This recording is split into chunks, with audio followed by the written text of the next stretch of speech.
বাস্তবতা থেকে একটা জিনিস শিখেছি, চুপচাপ মেনে নিলে সবার কাছেই ভালো থাকা যায়। কষ্টে থাকা মানুষগুলো সবসময় একটু বেশি হাসি খুশি থাকে কষ্টগুলো লুকানোর জন্য। আকাশ রং বদলায়, সে তো মানুষের প্রয়োজনে।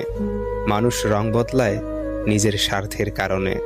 স্বার্থপর মানুষ সব কিছুতেই স্বার্থ খোঁজে, স্বার্থ হাসিল হলে আঘাত করে কেটে পড়ে। কিছু মানুষ চাঁদ এনে দেওয়ার গল্প বলে আকাশটাই কেড়ে নিয়ে যায়। ঋণ পরিশোধ করা যায়, কিন্তু উপকার কোনোদিন শোধ করা যায় না। হিংসা করে অন্যের ক্ষতি সহজেই করতে পারবে, কিন্তু কোনোদিনও নিজের উন্নতি করতে পারবে না। সুখ কখনো জোর করে জীবনে আনা যায় না। যখন আসে সব কিছু নিয়েই আসে, যখন যায় সব কিছু নিয়েই যায়। পুরুষের ব্যক্তিত্ব তার কথায়, নারীর ব্যক্তিত্ব তার আচরণে।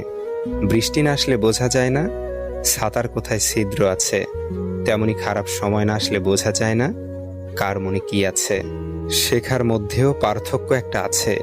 বই থেকে শিক্ষা গ্রহণ করলে ঘুম চলে আসে, আর জীবন থেকে শিক্ষা গ্রহণ করলে ঘুম উড়ে যায়।